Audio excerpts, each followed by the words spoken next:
Cajun capital of the world. I'm the average Lafayette, Louisiana kid. See, I'm back on my...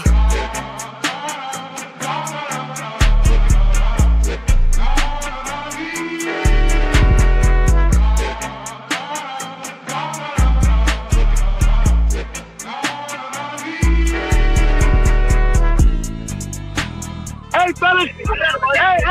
Hey, Raging Review said, congratulations. Say what's up, y'all. Yeah!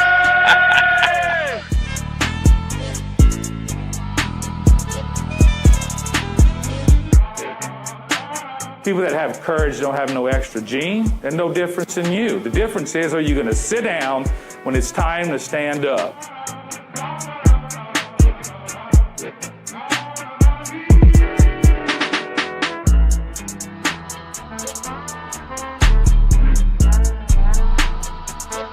Ladies and gentlemen, welcome in to a special Behind Enemy Lines segment of Rage and Review. It is your boy Nick flying solo this evening.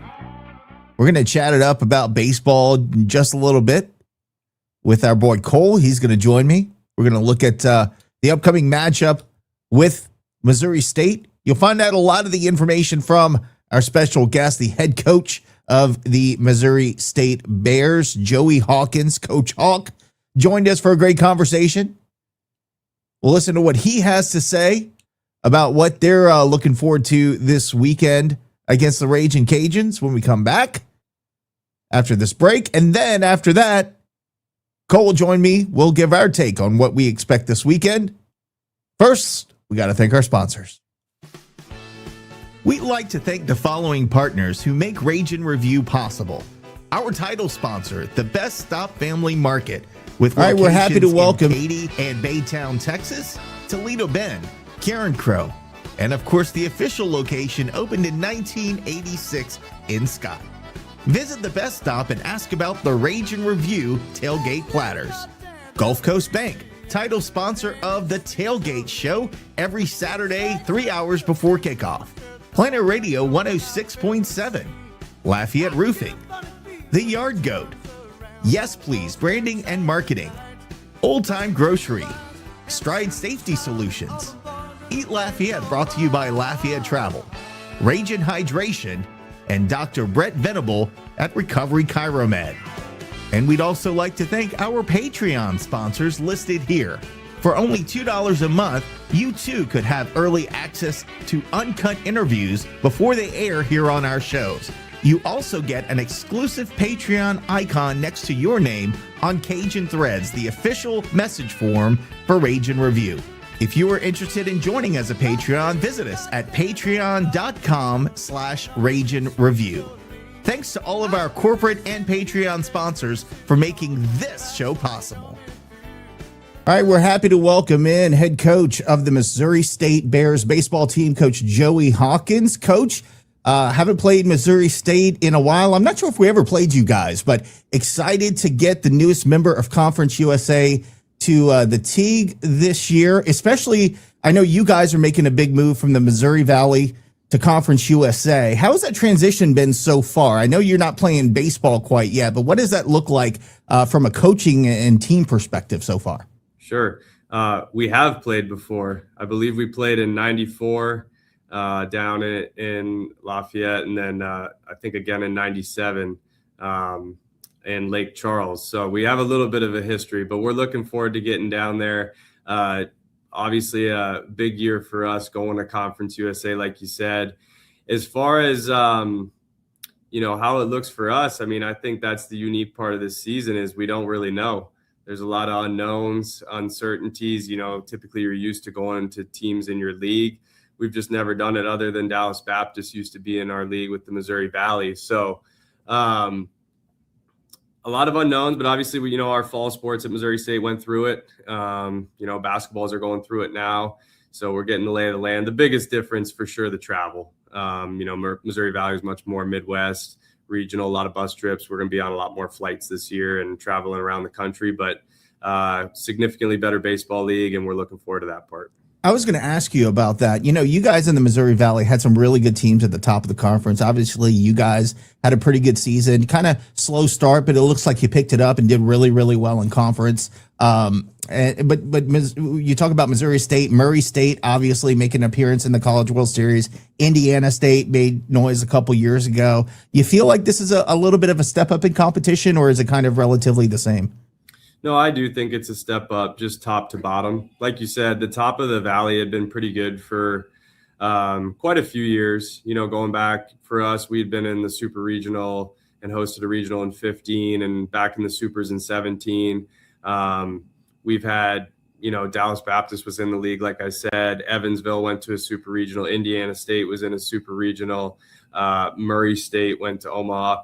I just think it's the middle to bottom of the league in Conference USA that's just a little more complete. You know, probably better depth, better pitching, and I think that'll be our biggest challenge this year. Have you seen any difference in the recruiting aspect, recruiting towards the Conference USA versus recruiting towards Missouri Valley, or are you still just looking for the same guys to come in and compete? No, I think there's been a big tick up. I think, you know, we announced that we were going to Conference USA, I believe, in the summer of 24. And so we've been kind of floating it to recruits for a while now. But when we really saw a big tick was in the portal this past summer, found ourselves recruiting against a lot more Conference USA, Sunbelt, and American teams, and just being able to stay in the fight because, you know, players wanted to come play in that league and, you know, play in our program that has a lot of tradition. And I think you're starting to see it in high school players too, now that we're actually in the league and it's becoming a real thing. I think the real rivalry for you guys is SEMO, right? Aren't they pretty big rivals in baseball, or who's your big baseball rival there? We've had kind of a number of them over the years. The big one, you know, in the heydays was Wichita State. That was a huge rivalry for us. We went. Oh man, what was that coach's name? Gene Stevenson. Yes, so he was Gene awesome, Stevenson, man. And Coach Gutton was the head coach here for 42 years. They had a pretty fierce rivalry between the two of them and between their programs. But then for us, I mean, Creighton was in the league for a while. They were our rival. Dallas Baptist, we actually have a pretty good history of duking it out for some years. But then you mentioned SEMO, but actually Missouri for us as well. Those are huge.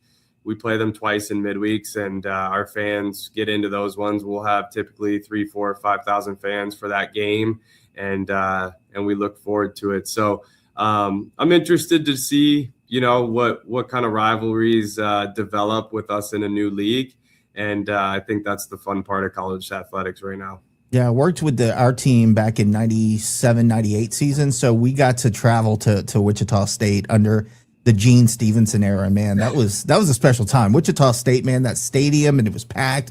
It was crazy out there. That was good times. Did you get a chance? I know you played at Missouri State, right? Did you get a chance to play him at all during your career? Yeah. I got the tail end of his career when I was a player, and still very fierce rivalry when I was here. It was something we were quite proud of to play in. And actually my senior year was 2015, and that we won the conference tournament at Wichita State that year. So that was a nice little kiss goodbye from my career. But no, that was a good rivalry. And for me, I'm a college baseball junkie. And when I set out to make our schedule every year, I've had Louisiana Lafayette on the schedule for a while, and I've been looking forward to coming down there just because I love programs that have real support, real fans, tough environments. I think that's so cool when you get outside of the SEC, and I try and put our teams in as many environments like that as I can. Yeah, it's really, I think you guys are going to enjoy it, and we'll talk a little bit about the atmosphere later, but it really is a unique atmosphere. We will go after you during the game like you can't imagine, but after the game, we'll feed you, and we'll give you drinks, and we'll have a good time with you. So expect that this weekend in Lafayette. Coach, a lot of turnover. You mentioned that from last season. Was that a lot of experienced players that are leaving through the portal? Was it because they were, reaching their limits of eligibility, the draft? What was the cause of the turnover this year?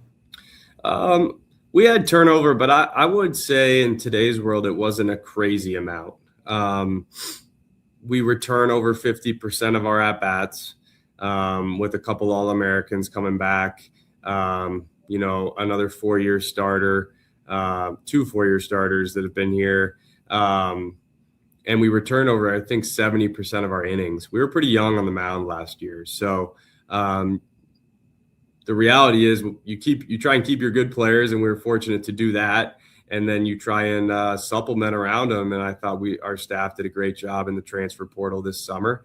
And now it's time to put it all together and become a complete team and face someone other than ourselves, which we're looking forward to. Speaking of incoming transfers, looks like you got a good one from Missouri. One of your rivals, Brock Lucas, comes in. He's a righty. Looks like he has a lot of athleticism. I actually saw a play, I think it was last year or the year before, off the mound for Missouri, and it was just incredible play that he made. What role do you see Brock in the pitching rotation? Is he going to be somebody that you look to be a weekend starter for you, fill certain role for you, or just kind of use when needed?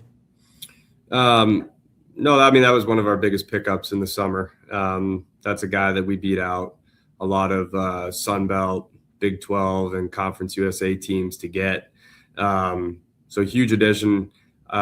He's going to be able to start or, pitch out of the pen in big spots for us right now. I think that's something that, for me as the head coach, I'll feel out through these first few weeks before we settle into conference play. But he's a guy that has started, and he's a guy that has pitched out of the pen. So he's a guy that can handle that role quite well, and he's got experience. I think he's got close to 100 SEC innings in his career, and he was a big pickup for us, and we're excited to see him compete here soon. Yeah, he has a kind of high. His ERA is on the high side, but that's really tricky. You can't really look at that because the guy can strike out, and I think he's hitters are batting .228 against him, so you can't look at the ERA and think this is a guy that we're going to hit it all over the ballpark on. And plus, he's 6'2" on the mound, so he's a big presence up there. As far as the rest of your pitching staff, have you settled on a rotation for this weekend, or are you still kind of trying to figure that out? Well, we're going Yusupchak on Friday right now. He's a guy that's pitched in our Friday role as a freshman last year. Wow, it's pretty special. So he's going to lead us out of the gate. That's what I can tell you right now. And we got more depth on this pitching staff than we've had in a while, and that's what I'm excited about. And for me as a second-year head coach now, these first 3 weeks are important with how you set those pitchers up for success. I think you can get a little ahead of yourself sometimes with trying to put some certain players in leverage before they're maybe ready for that, or put them in a starting role before they're ready for that.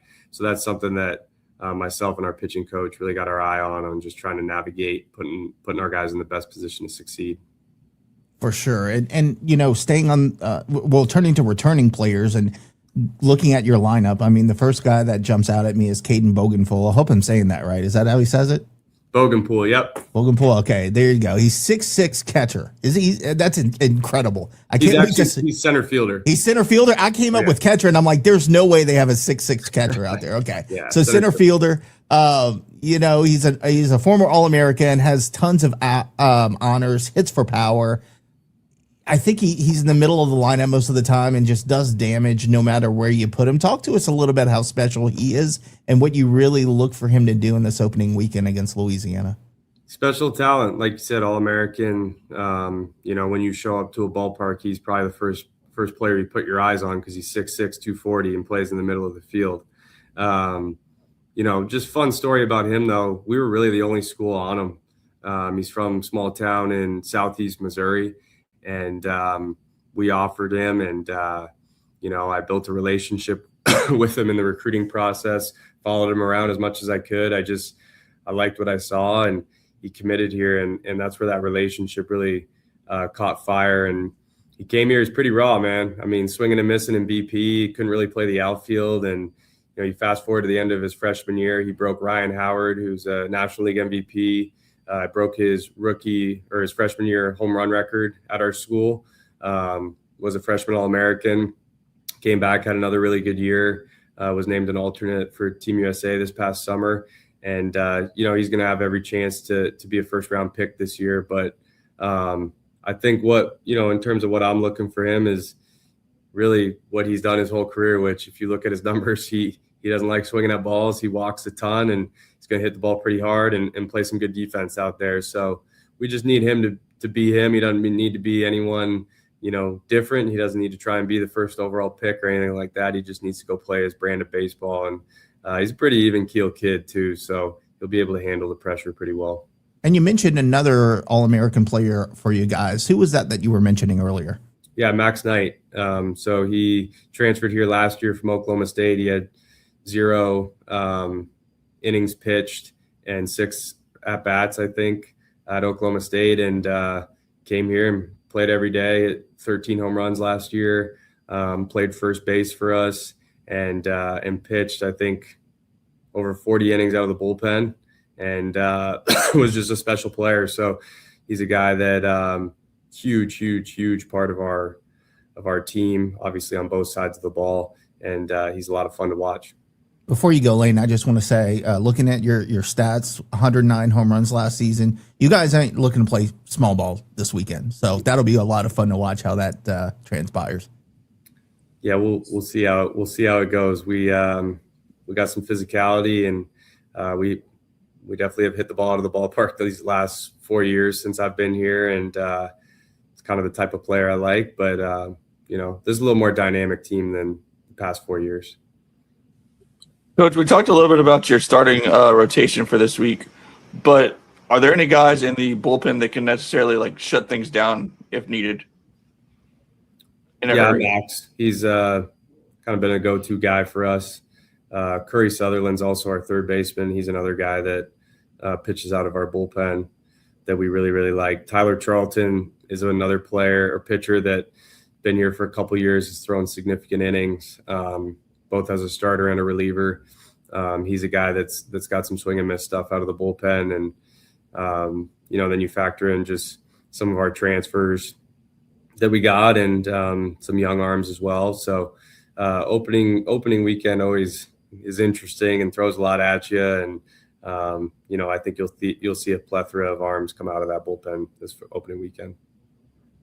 So Nick mentioned the 109 home runs last year, and that was a big part of your production. And you mentioned about 50% of your guys are coming back. Were those the guys that hit most of the home runs? Are you adjusting a little bit this year? Returned decent amount. I don't have the exact number in front of me, but we lost the conference player of the year, Nick Rodriguez. He had 40 extra base hits last year, and he's a really good player. And Jake McCutcheon was another guy, draft pick for us. So those were, 2 significant losses in the lineup, but, brought in Bobby Atkinson, who's an all-conference player from Bradley, Gabe Ressler, who's an all-conference player from UW-Milwaukee, Jax Ryan from Arizona State, Bryce Sermonelli from Central Arkansas. These are guys with a ton of experience under their belt. So, we really haven't felt in our locker room or in our coach's room like we lost a ton. I think we reloaded. So we feel good about our lineup. A lot of experience in there. We can score in a lot of different ways. Are there any players that necessarily didn't get preseason love from the publications out there that can step up in a big way if needed? I think Tag Gollard's the guy that always just flies under the radar. But if you look at his numbers, he's started here for 3 straight years. He's going to break our doubles record this year. Just the epitome of consistent. It's a tough at bat, hits the ball all over the field, hits it hard. He's a guy, man. He's hitting the top of my lineup, even when Coach Gutton was the head coach, forever. He's just been a run producer for us. He never really gets the recognition he deserves. But man, he's a damn good hitter. He's fun to watch. I think you guys will enjoy how he takes an at bat. Again, defensively, you have a lot of talent, but Louisiana has been known to play chaos when it comes to the base paths. How do you hope to counteract what they like to do? Well, I think it starts with getting the leadoff guy out. Their offense goes a little bit more when they get that leadoff guy on. So it starts with our pitchers attacking on the mound, and they got some guys that can run. So when the ball's put on the ground, you got to pick it up and throw it to first, make the play, and be able to play catch. But no, I know that's Coach Degg's style of play. It's worked for a long time. under his leadership. He's a coach I have a ton of respect for. And at the end of the day, it's something where you got to slow the game down one pitch at a time, both our pitchers and our defenders, and keep it simple and play catch. So, we're obviously well aware of it. We play a handful of teams last year that play a similar brand of baseball. And like I said, it starts with getting ahead of hitters and getting the leadoff guy off those bases. Speaking of the Teague, it likes to blow in a lot with the wind. How do you want to kind of change things as far as offense goes when you guys like to hit the ball out of the park? Especially with that thick Louisiana humidity, man. That kills the ball in the outfield. Yeah. No, I always tell our hitters, you can't change who you are because of the weather. You know what I mean? A hard line drive is a hard line drive, and you can't let the wind impact how you're going to swing the bat, right? So our job is to be on time, early in counts, and be ready to go there. And obviously, if wind's blowing in, your entire lineup can't just hit high fly balls all day, right? You might have to get a little flatter and make that adjustment, move the ball a little bit more. But like I said, we're more dynamic this year. We got the ability to bunt, run, and do those things as well. I think that's maybe what held us back from getting to a regional last year when we were one game away. So we're prepared to really play any type of team, any type of pitching staff, any type of bullpen, and handle any type of weather. And just comes down to executing. It's just part of the game. And you were one game away in a loss to Murray State by 5 runs. I mean, that's got to be a little bit of a heartbreaker, but look at what they did. So nothing to hang your head down for there. I think you guys have a lot for us to be scared about this weekend, whether it's the power hitters, whether it's the pitching you return. I think you guys are solid defensively. So we're going to see some good baseball from the Missouri State side. Anything that and I know you guys focus on you and what you can do and prepare for Missouri State. Anything on the Cajun side that kind of concerns you, or things that you've been impressed with in any scouting reports playing the Louisiana Raging Cajuns this weekend? I think they definitely have a ton of experience on the mound. You know what I mean? You're seeing couple starters that have pitched in the rotation. That goes a long way in today's college baseball world. Guys that know how to handle opening weekend, little things like that. I always have a ton of respect for coaches that have done it for a while. I'm a young coach, but like I said, I'm a college baseball junkie. So I got a lot of respect for Coach Deggs and his staff. And I know, when there's players in and out, and it's kind of hard to keep track of, who's maybe going to be able to do what opening weekend because of the transfers. One thing you always keep in the back of your head is, a really good coaching staff, right? And they're going to have their team ready to play no matter what the lineup looks like, or, what the bullpen moves look like. And you got to be prepared, and you got to be ready to counteract. So, the history and tradition that ULL has and the Raging Cajuns have is the reason they're on our schedule. You know what I mean? This is going to be a team that's going to be in the hunt at the end of the year, and you got to play those teams so your resume can withstand, selection Monday at the end of the year. So that's why I'm doing it. If you notice our schedule last year and take a look at our schedule this year, it's not easy. You know what I mean? We're probably going to get kicked in the teeth at some point, and but I do it to get our team ready, right? Get our team ready for Conference USA and for regionals, and the Raging Cajuns are going to be a very good test for us opening weekend. It is definitely not a weekend where we just get our feet wet and try and grab 3 wins. We're going to be fighting tooth and nail to get out of there with the series win.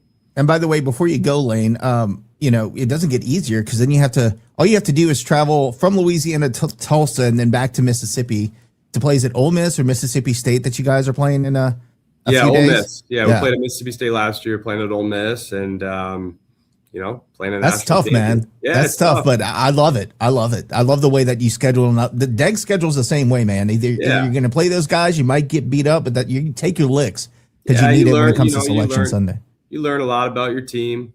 I think it'll help you down the stretch. Last year, we got swept at Mississippi State early last year.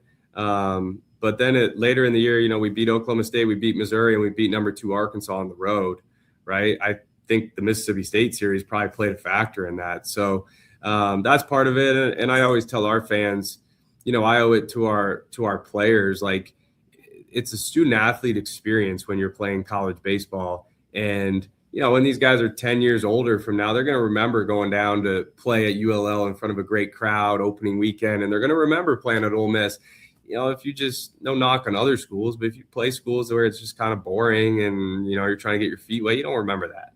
Right. So that's why I do it. And, you know, whatever, if we get hit on the chin, we'll get back up.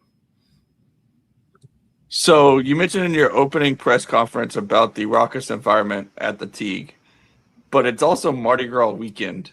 Are you anticipating a little bit more of the rowdy Cajuns for this weekend? I hope so. I like that kind of stuff. I hope they get on me a little bit, but I can tell you we got a strict curfew in that Missouri State hotel. That's what I was going to ask. I'm no dummy. So, no, we're excited. I think it'll be fun. I think it'll be cool. And again, this is why you play college baseball, is for games like this, environments like this. And I hope Mardi Gras makes it a little bit more popping. I just got to tell you, man, it's a special time of the year for us.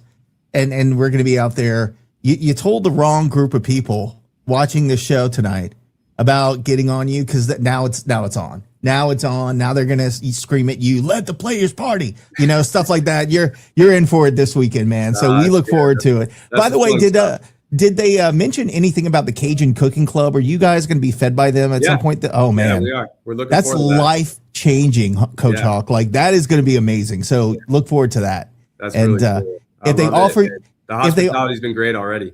If they offer you boudin, take it. Now you're going to say, what is this? It's just like a sausage, dude. It's nothing. They don't have like kidneys in it. It's nothing crazy. Another life-changing experience that you will absolutely love. So take the boudin if offered. A couple more questions that we'll let you go. These are kind of fun questions. Well, this one, I don't know if it's fun. It could be fun. But as far as the NIL world goes, you know, it's almost like a free-for-all at this point, and it's every man for himself. And you see teams buying championships, but at the same time, you got Coastal making a run, Murray State making some noise. You know, I'm hoping that they wrangle the NIL thing up at some point and kind of get it all under control. Are you kind of figuring out how to navigate that to your advantage? Because it could certainly, I mean, you look at Coastal, how they did what they did because of NIL and getting the elite players. Murray State, same thing. Are you kind of navigating that and figuring that out along the way? Do you think that's going to be a benefit to your program, or is that really going to hurt your program? Or are you just like me and just going with the flow and seeing what happens at this point, because you don't know what it'll look like tomorrow? Yeah, it's year to year. I don't think you can be a college baseball coach or a college athletics coach really and complain about it, right? You better adapt and figure it out, or you're going to get left behind. For me and how I approach it, you know, with the move to Conference USA, that was quite a bit of expenses for our university. So we don't have any more scholarships than we did a few years ago. We're operating the same way, but I'm only the third head coach in program history here. And Coach Rowe, who was the first head coach, he's 86. And Coach Gutton, who was the head coach for 42 years, they both live here in town still. So I joked, I tell everyone they're my front office. So we just set out, us three, and we go fundraise, you know what I mean? So we fundraise some money, and most of it's to retain players and help them with some living and groceries. And that's kind of how we pitch it to the community. We're not pitching like, hey, can you help us buy a starting pitcher for like $200K? That's not realistic. That's not going to happen. So, but we did a good job. Like, if you look at it, we've kept all our good players, and that's something I'm extremely proud of. I think there's more to come. Our administration is going to help us here in the next couple of years with some more scholarships and rev share and all that stuff. But as we wait for that, you know, I wasn't going to stand still. I'm going to get out in the community and go fundraise some money. I enjoy doing it, and we've done a good job with it. I can certainly understand why players want to play for you after this, almost 30-minute conversation. We really enjoyed it. And we have one last question before you go, coming down to Louisiana. I'm sure you've been to Louisiana. You've played down here before. You've probably coached down here at some point. But, you know, even though you're keeping your team under lockdown, is there anywhere you guys are going for dinner? Are you looking forward to eating anything new? Are you trying crawfish? Like, We like to eat down here in the South. What are your thoughts? Like, how are you treating that this weekend, and are you going to do anything special? Well, I mean, I think the special thing is the cooking club feeding us. That's a good start.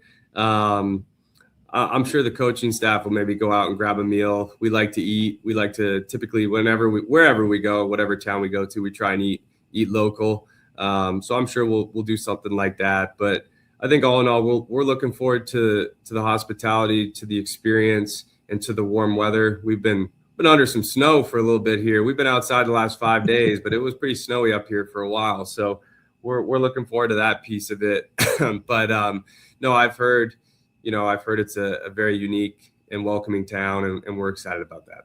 Coach Babb, Coach Tibb, Coach Deggs, they're all going to give you different places to go. Try all of them. That's my suggestion to you. But we're enjoying our 76-degree weather today. Wearing shorts. It'll be like that this weekend. Hopefully we can keep some of that rain away. But safe travels down to Lafayette. We look forward to hosting you guys. And again, it's been a really fantastic pleasure to speak with you today. We wish you guys the best. And by the way, kick Louisiana Tech's ass anytime you have the chance. Okay.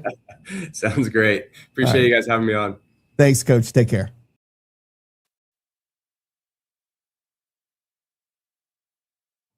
All right, KG, let me get the camera sorted. There we go. Good to see you, brother. That was a fun interview with Coach Hawk. You weren't able to join us. You weren't able to be a part of it. Your thoughts about Missouri State, about Coach Hawk, about the interview, just your raw thoughts on what just happened. Yeah, first, I'm curious to see what they do moving up to the Conference USA. I know D1 Baseball has got them sitting somewhere in the middle of the pack, which is pretty respectful when you make that jump into a mid-major conference. So, from what I read about them before I listened to the interview, they're going to be talented offensively. They've hit over 100 home runs last year. They got like 4, 5, 6 guys that had double-digit home runs last year. So, they're going to be a challenge offensively. Now, they are a little light on the pitching. They're having to figure some things out. I know they have one premier pitcher. I don't have the roster or his name in front of me. He can touch 95 with his fastball, but other than that, they're going to have to figure some things out on the mound as far as starters go. I know they have some eyes on some sophomores they need to step up. They're a little thin in the bullpen as well. So that's their bugaboo, and I'm hoping the Cajuns can take advantage of that. If they can get deep into their pitching staff, we can take advantage of it offensively. But it's going to be an inverse challenge. Like I said, their offense is a problem. So if the Cajuns, if they come out flat on the mound and, if we don't have a good weekend out the gate, they're going to make you pay for it. I know that it's going to be rainy weather, humid weather. The ball's not going to travel. But they're not just a home run hitting team, Nick. They hit a lot of doubles. There are some extra base hitting fools. So I know they are no stranger to, driving the ball through the infield, getting a base hit, maybe hitting something down the line. But like I said, if the Cajuns pitching shows up, we're going to be okay. It's just, you got to find a way to keep it in the ballpark, pick your spots, if they're going to get a base hit, make it in a spot where nobody's on, that kind of thing. Love the interview with Coach Hawk though. Young coach, you could tell he's a nerd of the game, and I love that. He even said it himself. And, Missouri State, they're blessed to have, he's only been the third, he said in the interview, but he's only the third head coach in the program's history, and you got 2 guys in front of him that are lifers in that program that are still actively in the program, living in town, that he can rely on for information. I mean, that's a blessing. So he's a really cool dude, and like you said in the interview, you could see why people want to play for him. Young coach, knows the game, really energetic, and Missouri State's got themselves a good one. I'm excited to see what they can bring to the Teague this weekend. And what's cool for him as well is that he played for the Bears for, I think it was for 4 seasons from 2012 to 2015. He knows that 2014 team that the Cajuns had because they were so dang good that year. And one of the interesting things about him as well is he married Ashley Brents, who's a former softball player for Missouri State. They've got 2 girls and a boy. If those kids aren't going to be athletic and playing baseball and softball, then, that's one of those things I will go on and bet. I know you guys like to bet on things. Well, I'll bet on those things. I bet you all 3 of those kids are going to be playing some sort of diamond sports in the very near future. But Just a complete joy to be able to speak with him. But let's talk about Missouri State a little bit more. I want to get to some of the numbers. Missouri State is looking for their 11th opening day win in 14 tries. So they are 40-22 in season openers all time, but in the last 14 tries, they've gotten 11 wins. That'll be interesting to see how the Cajuns do against that, because Cajuns typically first game of the year, sometimes they kind of fumble the ball a little bit. So we'll see how that plays out. Of course, as I mentioned before, Missouri State moving from the Missouri Valley Conference with great teams like Indiana State and Murray State now in Conference USA. They will be playing Louisiana Tech in Ruston later this year. That will be an interesting matchup. I look forward to watching that and keeping an eye on the Bears and seeing how that plays out. They, we talked about their hitting proficiency. They are one of the nation's best power hitting teams last season, finishing the 2025 campaign nationally in slugging, finishing 7th nationally in slugging at 547, 12th with 109 home runs, and 4th in the school's single season list. So 4th all time for the Missouri State Bears in singles last season. As you said, they love to hit doubles. They've homered in 155 of the last 186 games. They rank 8th nationally with 422 homers since the beginning of the 22 season. So, I kind of poked him a little bit and said, hey, you guys, you're not going to play a lot of small ball. You want to hit it over the fence, but that might be a little bit of a challenge at the Teague, KG, because we've seen that thick air in the Teague just hold balls in, especially with that southeast wind blowing straight in. Do you think that's going to have an impact on their hitting this weekend? Absolutely. We heard JT talk about it last night in the interview. Plainly asked him, where's the hardest place that you've played to hit a home run? And he very plainly said the Teague. It's because the wind blows in, the humidity in the middle of the summer gets really thick, and you got to drive the ball out of here to hit it out. There's no popcorn fly balls that just carry out at the Teague. You got to drive the ball if you want to get it out. So, but that's kind of what I mentioned. Even though, I don't expect them to hit a ton of home runs. I'm sure they'll hit 1, 2, maybe, but what I'm saying is I expect them to still drive the ball gap to gap and for extra base hits. I mean, power hitting teams find a way to adjust. The only thing that can hold them down is if the Cajuns come out the gate on the mound and just shove it, which I would love to see. I would love to see Ty Roman take the ball tomorrow and show Cajun Nation who he is and what he can do. We already know what J.R. Tillett can do, and I heard that he's taken a step over the over the offseason to even get better. And then you got Herm on the back end that just holds it down with some off speed. But what I'm saying about Herm that I think makes him dangerous against a lineup like this is that he's a spotter. Like he's gonna take a little bit off of his pitches. His fastball is not gonna run up there in the mid-90s, but he doesn't miss his spots, and that makes a guy like him is very dangerous against a power hitting team. And a good example, if you remember in the 2014 season, like you talked about, Jackson State, they ran up a guy who was only throwing in the mid 80s, and they beat us 1-0 that night in that regional. So, and guess what? We were the best offense in the country that year. So, off speed pitchers that can spot up and do their job. It's a challenge for guys like that. So I'm really hoping that my spotlight personally, my key to the weekend is going to be our starting pitchers. How long of the leash will Deggs give them, or will Sandifer give them, and how well can they hold this powerful offense down? Because if we don't do a good job on the mound, Nick, things can get ugly real quick, because that is a very dangerous offense that the Missouri State Bears have. Yeah, we're going to have to keep an eye out for Tag Gollert Tag Gollert, and then Caden Bogenfull. Again, that center fielder, 6'6", big kid, presence at the plate. It's really, really difficult to strike him out. I think that matchup with Herm, as you were saying, that'll be interesting to watch, but he's not a strikeout guy. He's a power hitter, but he can also hit it up the gap. So that'll be a lot of fun to watch how that plays out this weekend. Gollert ranks 3rd in program history with 59 doubles.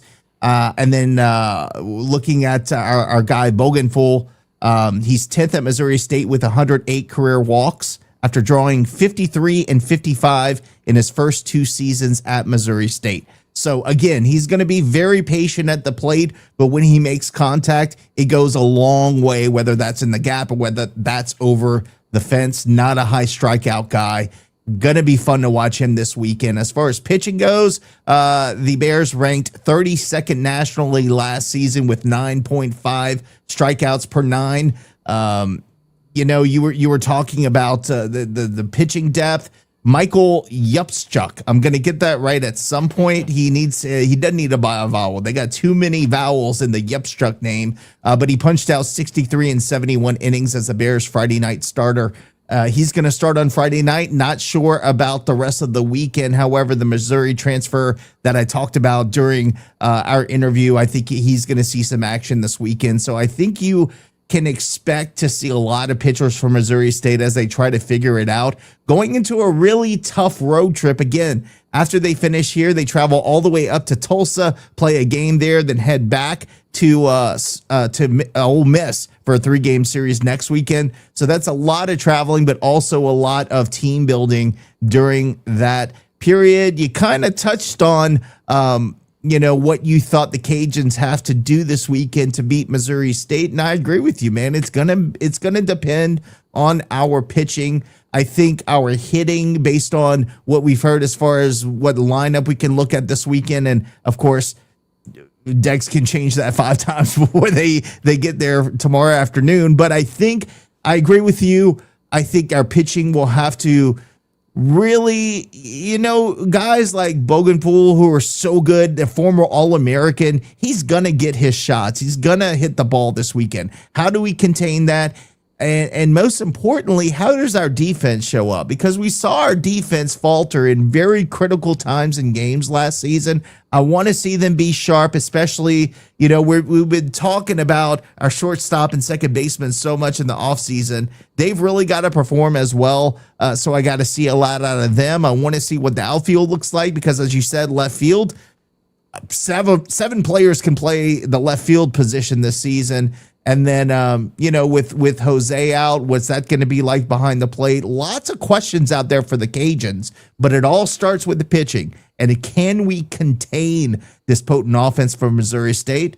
KG, I think that's going to be the key as well for this weekend. Yeah, well, and I'm glad you kind of brought up the lineup real quick because the lineup's actually already changing before the season even starts because Jose's battling something. Donovan LaSalle, excuse me. I was going to say that's a soccer player, homie. Yeah, well, hey, he's new to the program. By this time next week, I'll definitely have his name down. I won't. I'm calling Taylor Tyler. I'm calling Sawyer something else. Spencer. So I don't hate you for that. I don't hate you. Yeah, but LaSalle, what I was getting at, he had a little something with his hand because he got hit in the scrimmage, which was very unfortunate. So he's still kind of day-to-day game time decision, hoping he can go. But what we thought was going to be a rotation in the outfield most certainly is going to be now. We might see Mandino actually get the start instead of DHing. You might see Spalita DHing and Colt Brown behind the plate. There's just so many unknowns. What I'm pretty sure of is the infield, right? We have a pretty good idea that Lee's going to be at first, Marco will be at third, and then you'll have Rigo and Blaze Rodriguez at short, and Owen Galt's going to find his way. You're going to see Owen Galt this weekend, no doubt. Deggs is definitely going to give the guys their shot opening weekend to see who's hot out the gate and who's going to play right away. But yeah, the outfield is just going to be such a revolving door, especially with everything going on, taking into account Noah Lewis is in center field, the freshman as well. So it's going to be interesting to see. But one thing that I didn't talk about yet, Nick, and I'm hoping that it happens this weekend, and Coach Hawk said it on the interview, they want to avoid the leadoff walk and the leadoff base hit because they know that Deggs wants to get back to stealing bases and making havoc on the base paths. So that's another key that I want to see. I need to see us get that leadoff runner on, and then what we can do with that. I'm excited, man. It is baseball season. We're a day away. Less than 24 hours away, and I can already tell you, man, that drive up to the Teague on opening day, there's nothing like it. You get the butterflies in your stomach. Usually I got center field blaring in my truck with the windows down, and I'm excited, man. It's time for some baseball. I'm excited as well. And look, I never hate a homer, even if it's a solo homer. I want to see more than that this weekend. If we hit it out, have some guys on base, but I want to see everything that we complained about last season, I'm not saying fixed. I want to see it better. I want to see better base running abilities out there and decision making by not only the base runners but the coaches who are given the signs. I want to see better defensive plays by our entire team because there were some gaps there last year. I'm excited to see who's behind the plate. I think you mentioned, we might not see Jose because of an injury. We'll see how that plays out, and I'm excited to see what that looks like. But most importantly, I'm excited to have baseball back on the TV, back on the radio, and back in person because I will be there at least for Sunday. I'm trying to get up there Saturday. Depends on weather because I'm not a big fan of driving up through 4.5 hours of rain to get there at a game be rained out. So we're going to kind of play that by ear, but definitely we'll make a game this weekend. Cole. By the way, I do want to give a shout out. I see Brady and Misty. I know Misty is going through some health things. She's been for a while. Prayers and love going out to Misty. You got the Rage and Review boys on your side. If there's anything we could do for you guys, please let us know. But we appreciate you not only being Cajuns fans, but being fans of Rage and Review. So we got you. Just let us know anything that we could do. Any final thoughts, KG, before we call it a night and turn it over to watching some basketball a little bit? I'm just going to give a little piece of advice to the people running the concessions. Y'all better have that Natty Light stacked up, baby, because when word got out that the $2 Natties were coming back to the Teague, people were coming out the woodworks, myself included. So if you're not trying to run out in the first inning, I suggest y'all get those 30 racks of Natties ready and froze up because we coming, baby. I love that, man. I will not stop playing this song in as many different formats, Zydeco, Cajun, hell, if they get gospel, choir to sing this at some point, I'm going to play it every single time until Mardi Gras season is over. Hey, Nick, one more thing. Hey, go ahead. For you guys that aren't aware yet, for anybody going to the game tomorrow, please do your research if you haven't done so already about the parking situation. Be ready for that. The fair is in town. They will charge to park at Cajun Field, so find alternate places to park. Whether you shuttle, I know that by the intramural fields, they'll be shuttling people. Just beware that if you try to park at Cajun Field, they will charge you to park. So be ready for that as well. Be loud. Be rowdy, show up, give Coach Hawk some shit because he wants it, and most of all, have fun, get us a win, get us 2 wins until I get there. I'll get the 3rd win. That'll be on me. And enjoy the Mardi Gras season. We'll probably be back here Sunday afternoon, Sunday night, whenever the boys can get together. It might just be me. We'll see how that works out. But we will try to have a post-game wrap-up of the weekend. Because that was a lot of fun last season. I think we can do that again. For my boy, Natty Daddy Cole, I am Nicholas. Y'all have a good rest of your evening. Go Cajuns tonight as they take on Coastal Carolina on the hardwood. Let's get 5. Go Cole on the Natty Daddy. And go me. Go watch basketball, baseball, make it to Lafayette in one piece. And I guess that's all I got. Y'all have a good evening. And as always, go Cajun.